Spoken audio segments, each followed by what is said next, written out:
Stay flossed. That's how I was raised. So, the pastor say such and such and such. Well, women shouldn't be in the pulpit, and women, have a place, and women, we have a right to say no when we don't want to be a tool to men. And you're absolutely right. And you know what, Tessa? I'm glad you said that, because when I used to think of misogyny, I thought of, violent hip-hop lyrics. Let boys play with pink things. Hey, this is Seiko, Fly Guys, Seiko from the Fly Guys podcast. There are times when I interview people that I really don't necessarily agree with, or I don't agree with all of their positions. This is one of those times. But enjoy the ride. Stay flossed, stay flossed. You're listening to The Fly Guy Show.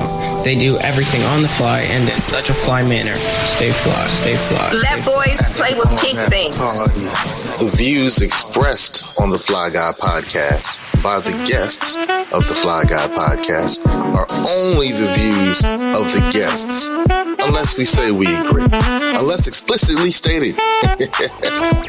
Hey, this is Ernie Thomas here on the Bold School Podcast. You're listening to Psycho Vonner's Fly Guy Podcast. Support, like, subscribe, and share.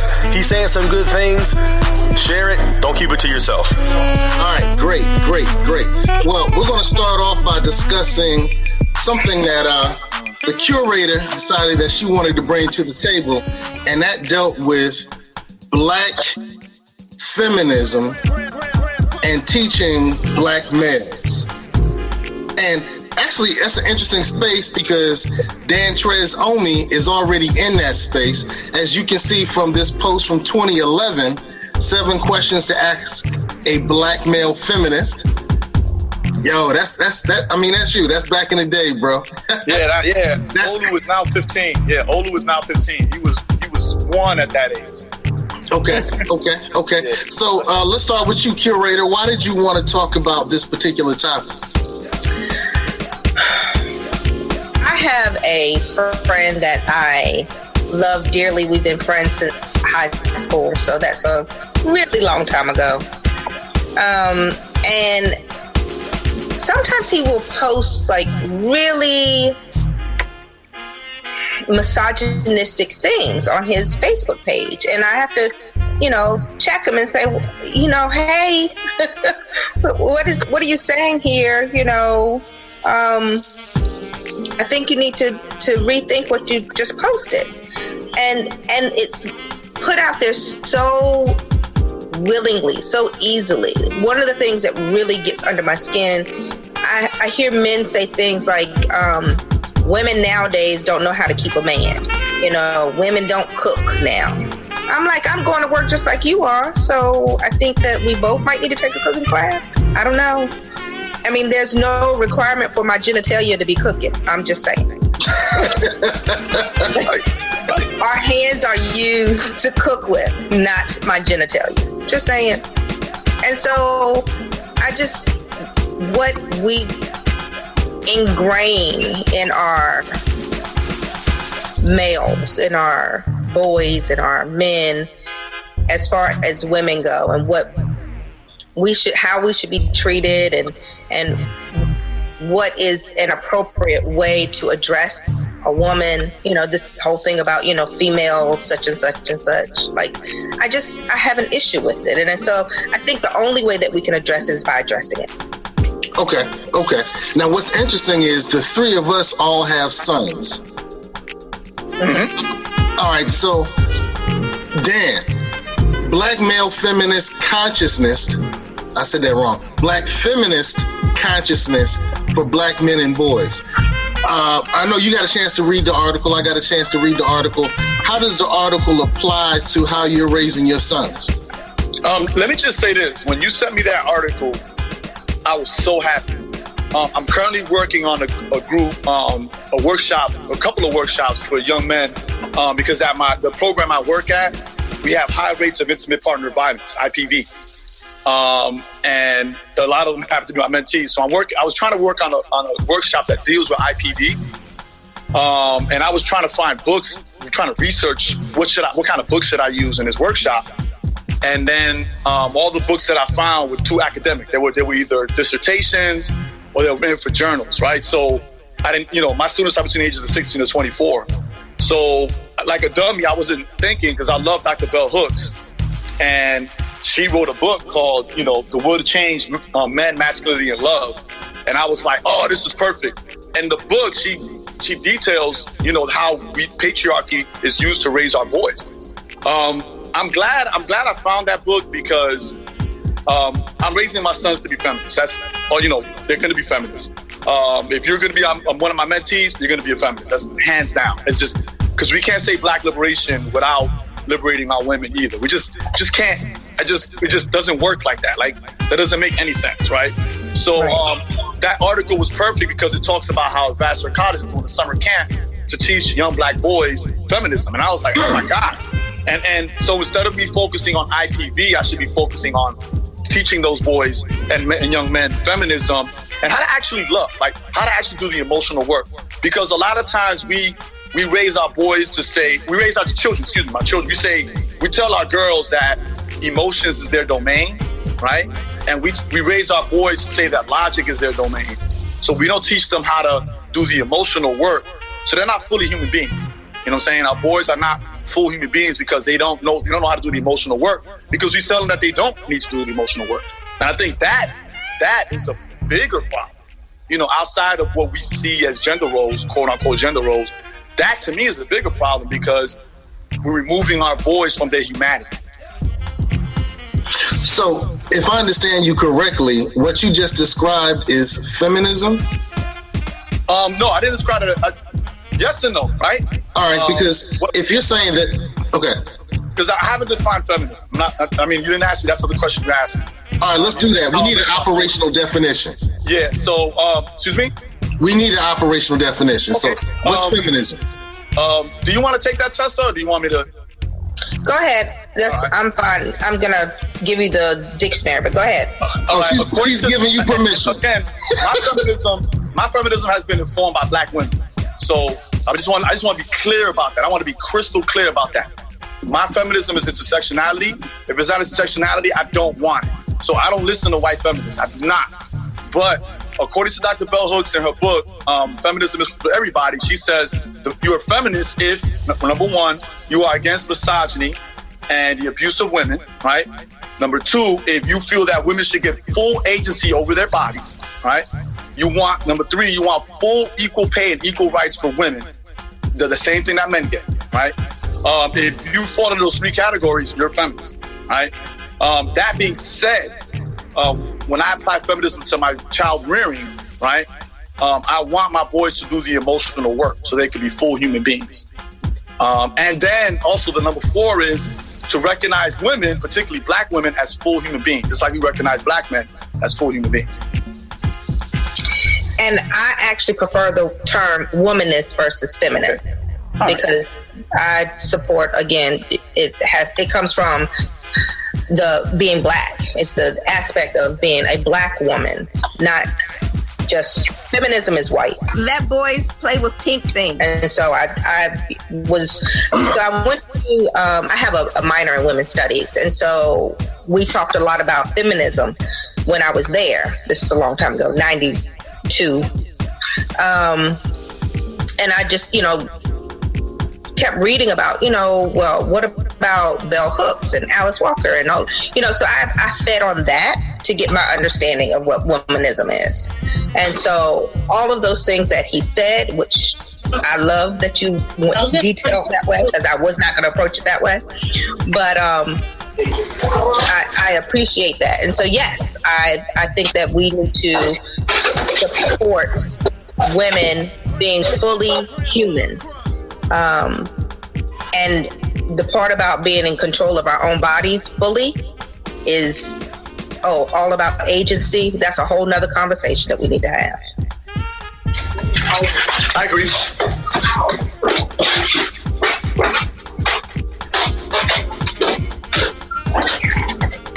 We have our working definition. Yes. We have this article that you sent out, Tess. And so this gentleman went to a summer camp. And at the summer camp, I guess, he had to deal with his perceptions on women and possibly women's places in society and how we interact with women and things of that nature. Danny, can you take over from here? Because I read the article twice, but I don't think I got what you got out of it.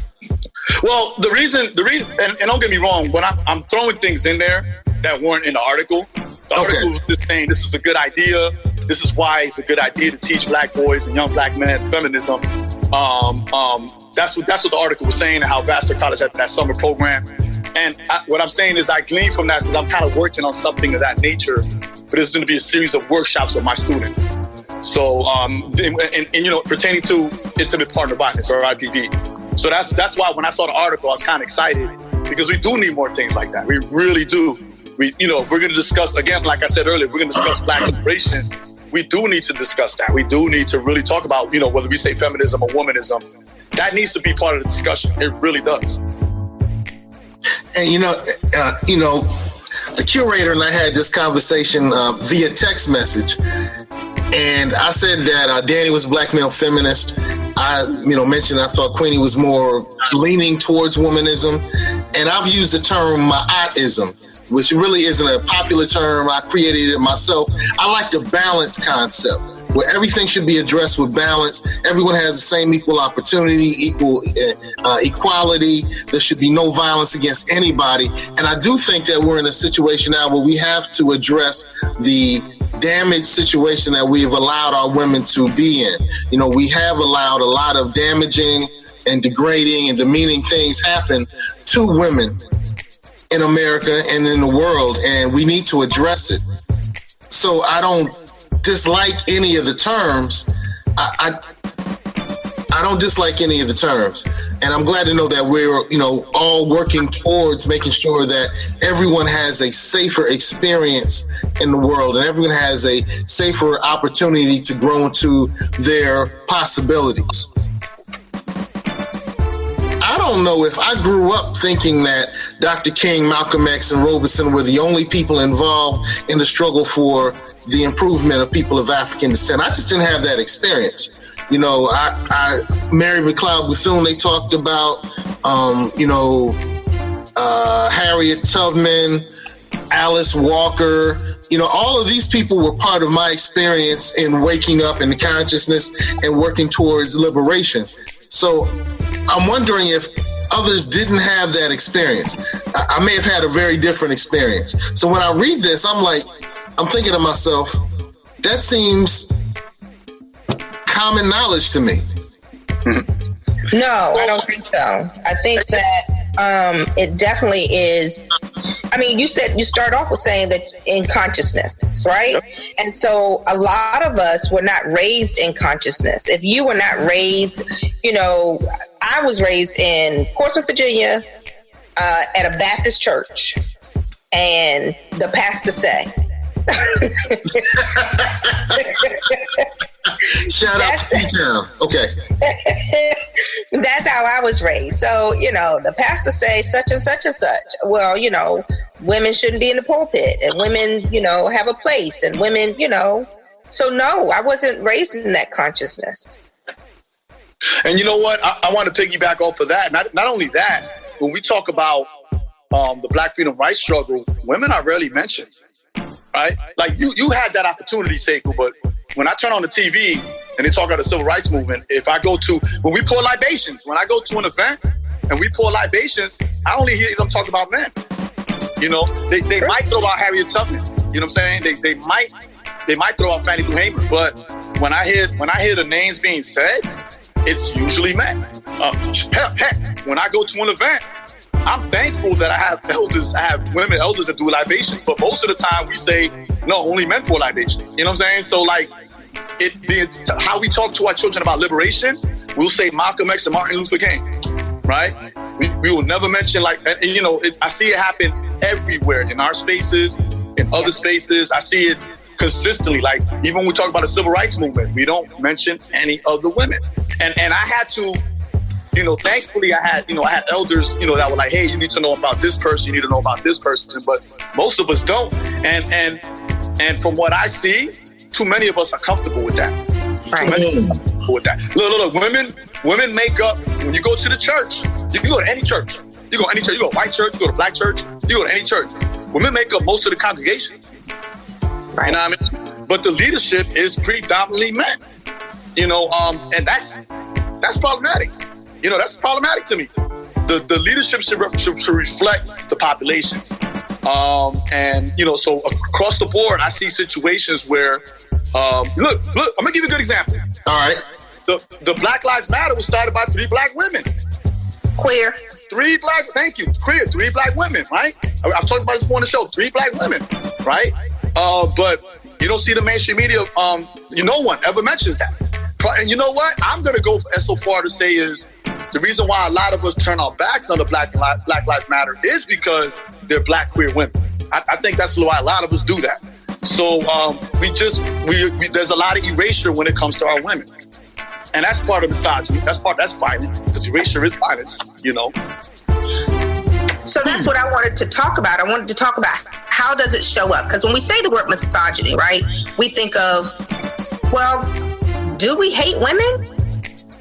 And so, we like to play on words a lot, you know, like homophobia. So nobody's scared of homosexuals, you know, but it's not really about the word when we pick it apart. It's about what does it really mean in our society and how do we play that out? And so I would like to talk about some examples of misogyny. How does that play out? How do we see it? How does it show up?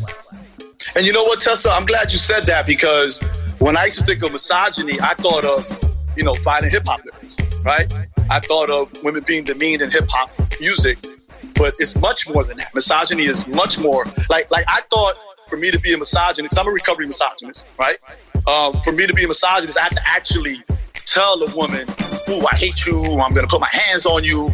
That's what I thought misogyny was. It is that, but it's much more than that. Right. All right. Okay. All right. So give us some examples. Let's hear some examples. So, for one, let's talk. Well, misogyny and sexism. So it's a very fine line in between, right? And so, misogyny for me is closing down Planned Parenthood and trying to tell me about what I should do with my body, and not really considering how much health care is taking place at Planned Parenthood. You know, and so because you don't think that's a stretch? Huh? You don't think that's a stretch? It's not a stretch. Not a stretch. No. Why would that be a stretch? I'm asking the question. I'm asking back. Why would that be a stretch? And most people are going to say, don't you think she's stretching right now? So why would that not be a stretch? I'm asking the Joe Blow questions. I'm not sure what you mean by a stretch. That's what I'm asking. What do you mean, a stretch towards what? All right, because if I say that defunding Planned Parenthood is misogyny, the people who are defunding or working to defund Planned Parenthood say this doesn't line up with our value system, or they come up with a whole bunch of other excuses. But I don't think most of us look at the defunding of Planned Parenthood or the funding of all of Planned Parenthood as being misogyny. I want to say salute to Charles. Hey, what's up, Eddie? Eddie joined us. All right. So I just don't see that. I'm not sure if others are going to see that connected to misogyny. How is it not misogyny when you are defunding things that directly affect women? When white men are defunding Planned Parenthood, and that it doesn't affect, Planned Parenthood does not affect middle-aged white men that can't have babies. and I'm gonna go back to the definition of misogyny, right? Okay. It's violence, right? It's violence. And this is erasure is also part of violence. So right. If you're removing access to me, you're being violent. Yep. Right? If I don't have places for me to learn about safe sex, if I don't have places for me to learn about the human body, if I don't have places for me to get prenatal care, because some people don't have medical access, And Planned Parenthood, I've sent many women to Planned Parenthood for prenatal care that they could not afford. So when you're doing that, that is violence against women. That is definitely misogyny, because a lot of us live in places where women do not have access to prenatal care. That's vital to her and that child. Right. And it's not even just that. So I went to Planned Parenthood as a young adult when I was in college. And so that is where I went, because you get limited stuff at the clinic when you are away at school, but Planned Parenthood as a woman allowed me to get birth control. It allowed me to get an annual check, right? So as a woman, I need to get a pap smear. I need to make sure that I don't get cancer. I need to do all of these things. Yep. And Planned Parenthood provided all of that for me. Yep. This didn't have anything to do with abortions. It had everything to do with health care. I like the way you said removing access is violence. What are some other examples of that? Defunding of the Affordable Health Care Act. That's another one. Yeah. Yep. Okay. Because there are a lot of people otherwise that don't have access to health care, to adequate health care, especially in underserved communities of color. Like most of the kids I teach don't have, they didn't have that. They don't have access to health care. So the emergency room should not be your first line of defense if something goes wrong. There should be, they should be able to go to urgent care. They should have at least decent health care, so they can go and be seen. So you're not going to the emergency room for a cold. Yep. All right. So if we remove the affordable health care plan, if we defund that, if we end it, people are trying to stop Obamacare. Are you saying that's misogyny? No. I mean, It could be, but it's violent. It could be. So it's violent because you're removing access to people. You're killing people. You're actually killing people because you're removing that access. So the parts of that specifically affect women. So the violence comes in when you put something into place that specifically affects a woman in a way that it does not affect a man. So, for example, I have to pay taxes for menstrual products. So, medical products here in Virginia, you don't pay taxes on. Right? Right. You go get aspirin or whatever, you don't pay taxes on it. Okay. I go get tampons and sanitary napkins, you pay taxes on that. I didn't know that. Yeah, it's considered cosmetic. That's my male privilege. That's my male privilege speaking. I didn't know that. Right. So when women go and buy T-shirts and socks and things like that, there's a pink tax on it. So we pay more for our products than you do as a male. A pink tax? It's called a pink tax. Wow. Our things cost more. And is that throughout the states or is that just in Virginia? That's throughout the state. It's a nationwide thing. It's a problem. Well, yeah, because yeah. Wow.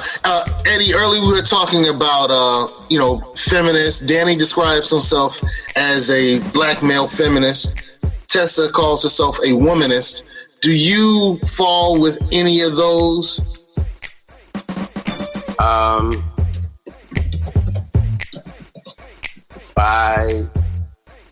No. Okay. Wow.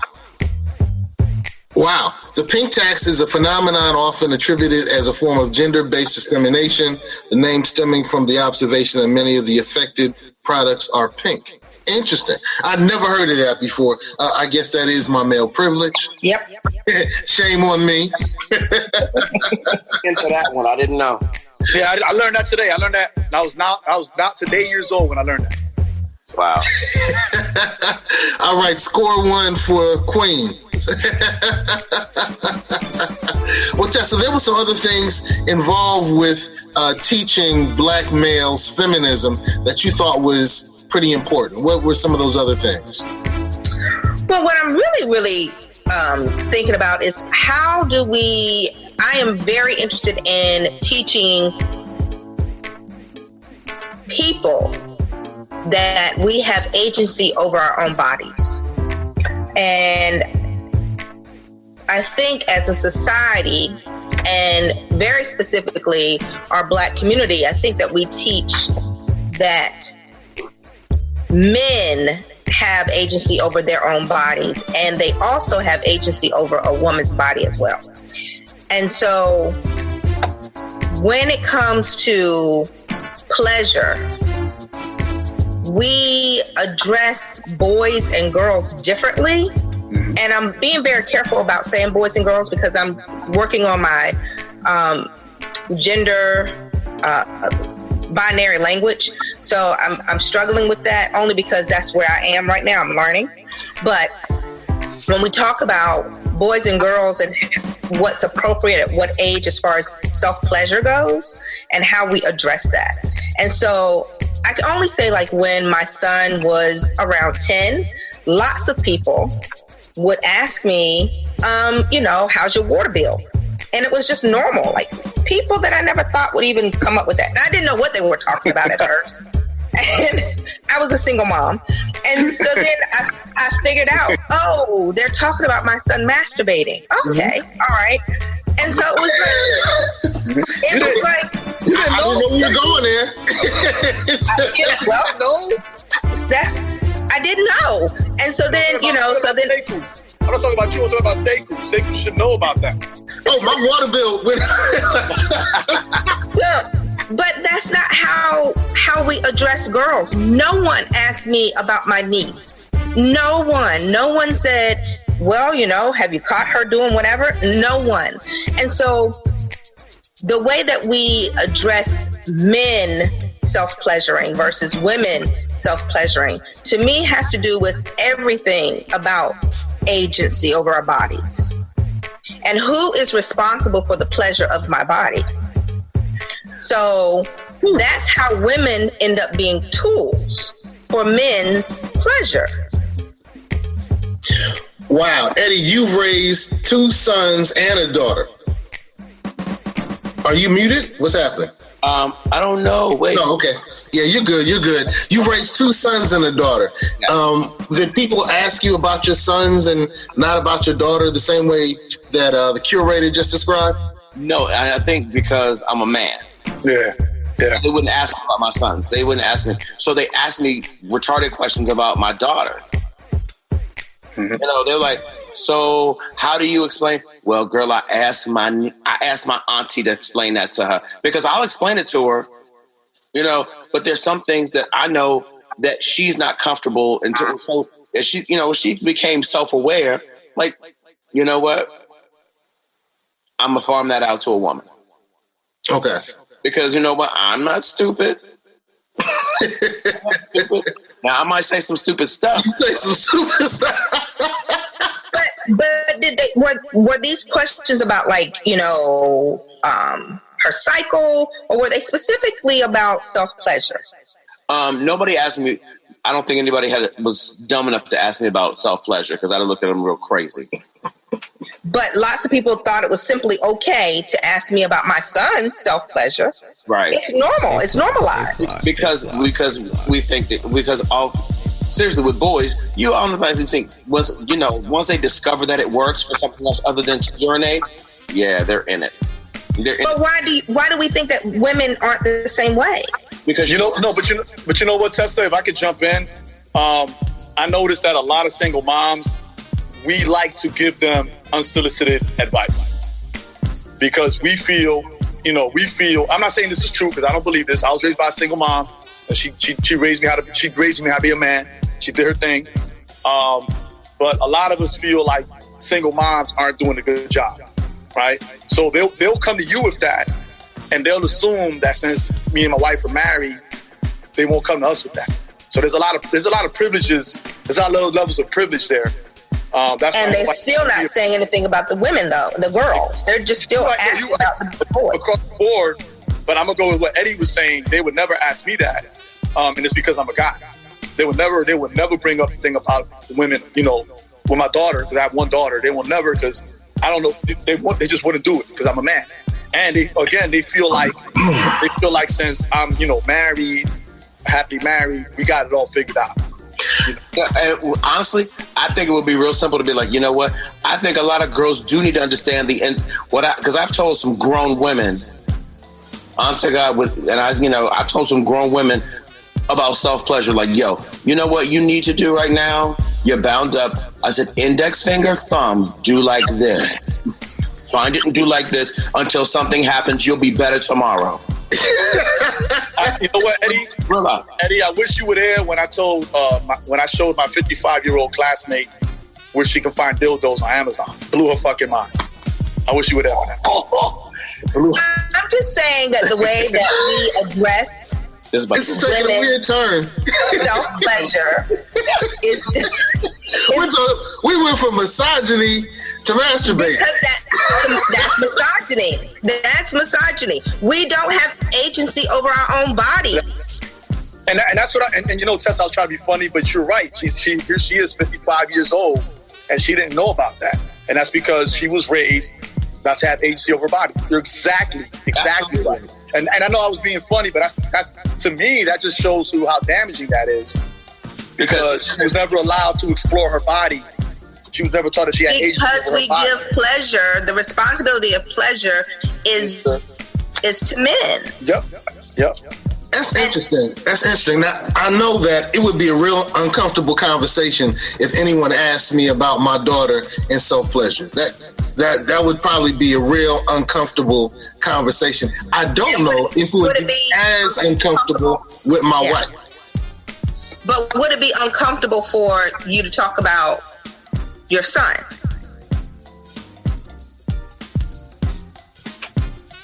That's a great question, Tess. And so you're bringing this back into saying that the concept that we provide more agency for men and less agency for women is part of the struggles that we're dealing with misogyny. Absolutely. Yeah. Okay. Yeah. So, look, we have 3 minutes left. Why don't we come with some solutions? What do you think we should do a little differently? I think we should treat girls, we should teach them that their bodies are their bodies and they have a right to self-pleasure at the same age that we do it with boys. We should normalize it. Women should be able to say no when they don't want to have sex with men. We have a right to say no when we don't want to be a tool to men. And you're absolutely right. I concur, because I feel like at the point where I think we've gotten into this whole system of thinking that women their sole purpose is to pleasure men, particularly when it comes to sex. Like, oh, it's what he wants, and so that takes a whole different turn, when you get into the LGBT community, because you got, what I'm saying? So it takes a slightly different turn, but you're right. It's about, I think it would, they need to be able to, that's a very vital conversation to have. And I guess having taught middle school for so many years, when they get at that age where they become self-aware, it's some real, I promise you, it would cut down on a lot of problems, because a lot of girls are running around thinking that they got to be this and they got to be that and they got to do this to entertain some little boy. Sit your little ass down and do your work. Nobody care about you.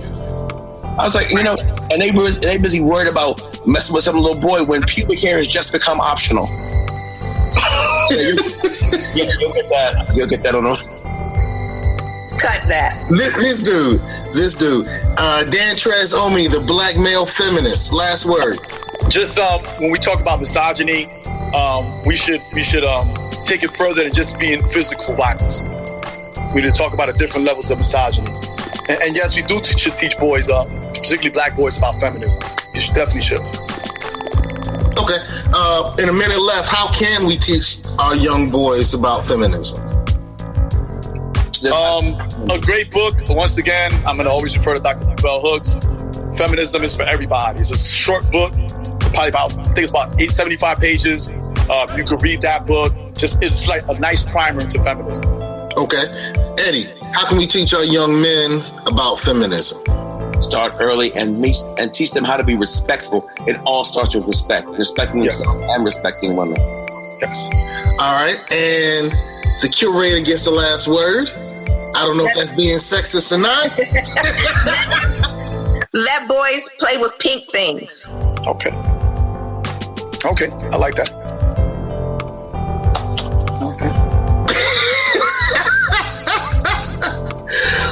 Okay. Walk back. Just walk back.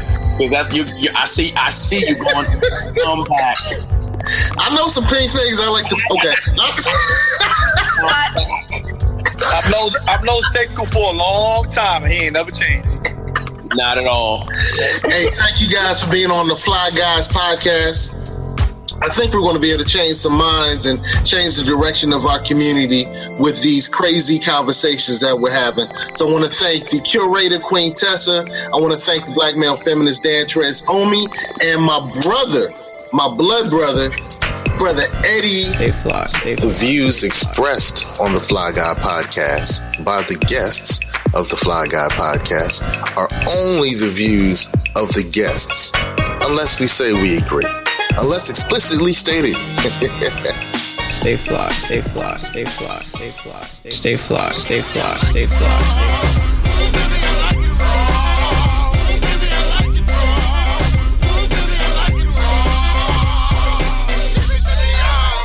Stay conscious. Stay fly.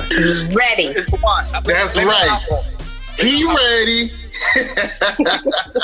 And I have the curator, and I have Dan Trez Omi. So, Dan Trez, let's start off with you. What's your movement right now, brethren? Once again, with my Killer Tape podcast. Also, look out for the book, B-Boys Lament, coming out. Trying to get it done by the end of the summer, so it'll be out there. So, but that's all I'm doing right now. Okay. The curator, Queen T, Queen Tessa, Queenie, what's good? I'm just out here trying to bring some things together. I'm working on bringing a community forum together for a discussion about segregation by design. I think that we really, as a community, need to focus on the black wealth gap between black and white. So that's what I'm working on right now. Let boys play with pink things.